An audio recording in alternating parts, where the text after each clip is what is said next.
Good afternoon, friends of the Jose Manuel H Garage channel. This afternoon I'm going to make a video on how to fix the front left window on the driver's side of a Mercedes Vito, year 2004, type W639.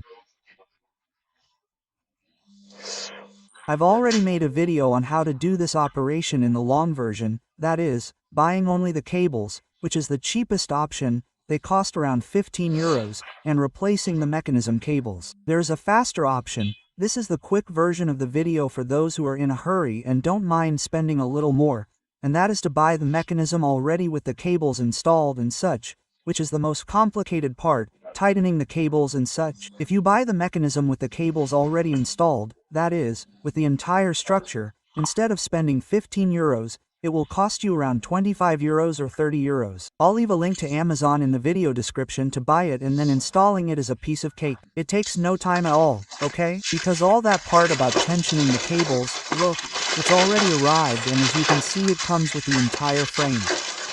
Let's see if I can unwrap it and show it to you. The cables are already installed, everything is already tensioned, and then all you have to do is change the frame.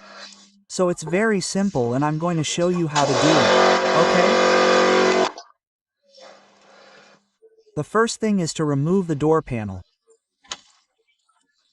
For that we have to do it, which I'm not going to do because I didn't have the screws and this one doesn't have any, but anyway, for that we simply insert a screwdriver here. We remove this little cover and we have a screw here and another screw here that we have to remove. And then on the other side we have 3 screws here, 1, 2 and 3 that we have to remove. And once we remove the 3 screws, pulling the tabs that it has towards here, we pull, then we take the frame up and we would have to disconnect the door opening cable and that's it. Come on, I'm going to remove those 3 screws over there and then I'll pull it here. Remember that in your case you have to remove this little cover here and put this screw and this screw in. Remove this screw and remove this screw. Well, once I've removed the 3 screws here, I'm going to pull the tabs that I pulled over there, and now we simply pull this up, being careful not to break the lock, and from here we have to remove this hook. Let's see if I can show it to you like this as we go, that it will simply pull up. Okay, now we have removed the hook and we also have to remove this connector here to work comfortably, okay? The window lift connector. Once the connector is removed, what we have to do now is, I already have it removed, but it's to remove all the insulation. This goes with a type of silicone. With a cutter, it is cut until it is accessible. Do you see? I'm going to remove it well so that I can work correctly. Once we have removed the insulation, I had here, you see, since the mechanism had broken, the window was falling. I have put this PVC bar that is supported here and holds the window there to support it. If not, the other one is with duct tape. You take duct tape here and hold the window so that it doesn't fall. This is when the mechanism is broken, okay? The next step is to remove this protective bar here. This protective bar is removed by removing this screw, this screw, this screw, this screw. This cover is removed here and comes out here. So that's the next thing we're going to do. Once we've removed the 4 screws here to be able to remove the bar, we have to move this window structure backwards, okay? So, by removing this little screw here and the nut here, when we remove it, this goes backwards, okay? And now this doesn't come out through this little hole here, see? This doesn't come out through here without any major problems, and now we can access the mechanism. Well, the next thing is to remove the mechanism from this side. See? Sorry, the structure has 2 screws, this one and this one. And on this side it's this one here and this one here. With that, the structure would be free. Well, we would need to remove these 3 screws from here, see? This goes down here to here and this goes down here and this goes down here.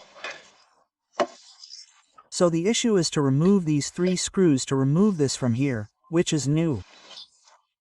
The issue is that the window is attached to the structure and it's attached by 2 nuts. So, you have to lower the window. I think it's loose, or not, I'm not sure. You have to lower the window in such a way that we can do those two nuts to release the hook that holds the glass on both sides. So I don't remember. Well, I'm going to remove this to see if it was hooked or not in this case, because since I put it like this temporarily, I don't know if it got stuck or not. Well, as you can see, if I have it hooked here by this hook, that's simply loosening this screw and the other one. Since the other one can't be done here, you have to lower it all the way down here. The screw will come loose until it's down here and then it will be free. Be careful not to drop it, because you'll break the window. If the glass is still free, you can lift it up by hand and hook it with the duct tape I mentioned, or you can leave it down there, so that later when you put the mechanism back in, it doesn't hurt you too much. The thing to do is to grab it from the top. So I'm going to release it and try to grab it from the top. I've already secured the glass with this duct tape so it doesn't fall down, and now I have it loose. So now I can release it from here and now I can release it from here. I'm going to remove these 3 screws and take out the mechanism. You have to undo it all and disassemble it, because this thing rotates quite a bit and it's a bit of a mess. Otherwise, this is the position. Do you see that it matches up with this here?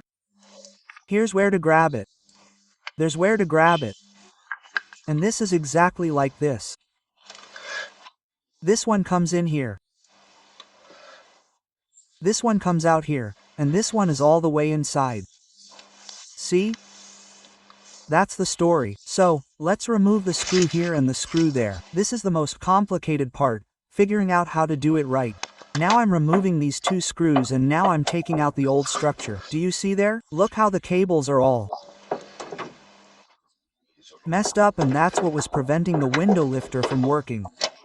Normally, in 95% of cases, the problem is always the cables, which end up coming out, breaking, or one of the plastic parts breaks, causing the cable to come out of its channel and the cables and even the plastic parts to break. The good thing about buying this whole kit is that you don't have to tighten the cable and everything comes in good condition. You get all the plastic parts new and you don't have to complicate your life with that. Okay, well, let's take the little iron out there on its side. Well, I need both hands, and from here we also take it out of the cloister and now we take everything down. See? I've already taken the old one out of the structure and I'm going to keep the frame just in case. I don't know what quality this one here is. I think it's good, but just in case, because the structure is fine for me, we just need the cables. Okay, well, let's put the new one in. We just put this part in here, we put it in here. We have to remove this here, which is where the screws go. And that's it. And this here, and that's it. And this. And we put the other one in. Then we make the window go in there, and that's it. All these little clips come in closed, so we have to open it so that it gives way, so that the window can fit in later. Well, as you can see, I've already put the new ones in their places and I've screwed these 3 back in. Now I just need to fit each thing in its place and this so that the window fits in, and that's it. In other words, this screw, this nut with this nut, that nut, and fit the window in there, and that's it. And that's it. Let's do it. Well, I've already tightened the 4 screws. We have these 3 in place too, and now we just need to fit the window down there in its support, and that's it. I have to remove this so that it goes down properly. As you can see here, it's already fitted, so I'll tighten it. And on the other one, of course, since I can't see it, I have to connect this connector for the window regulator. I put the key in, lower the window a little bit to here to tighten the other one, and that's it. But I can tighten this one. Well, that's it. I've put the connector here. Lower the window a little bit until it sticks out here. There it is. There it is. There it goes, and I can tighten it. Let's do it. Well, ready. I'll finish tightening it and now I'll check that everything works properly. I'll turn it all the way down and all the way up to see if there's any problem. There it is. I turn it all the way down and now all the way up. And it works perfectly. Once again, all the way down. Great, fantastic. The truth is that I recommend it 100%. I have to remove this little hook. Well, it's not necessary. It doesn't get in the way. Okay, much more convenient and much easier to buy the structure. It's a little more expensive, but come on. If you want to save money at that time, instead of paying 15 euros, you pay 25 euros, I think, 30 euros, I don't remember. I think it's double, but come on, 30 euros for 30 euros you have it at home and they fix it for you. They charge 200 euros or so. So, if you invest 30 euros, you don't always have to go through the hassle of tensioning the cables. Then it fits well in the other video that I'll leave you here. A link to the other video. I did it with a cheap solution, that is, changing cables and such, and you'll see that it's quite a hassle. And this solution is very simple. So that's it, perfect. It doesn't take long, everything works perfectly, and the rest of the things that we still have to assemble don't even bother because it's the same thing I did in reverse. This little hook goes in here and this little white one here fits in here and that's it. And it doesn't go any further from top to bottom. This should fit in well here, but not here. We put in the 3 screws, and we tighten them so that the staples fit. See? All these staples go into these holes. They fit the silicone coating and then these 2 screws here, okay? From the handle and that's it.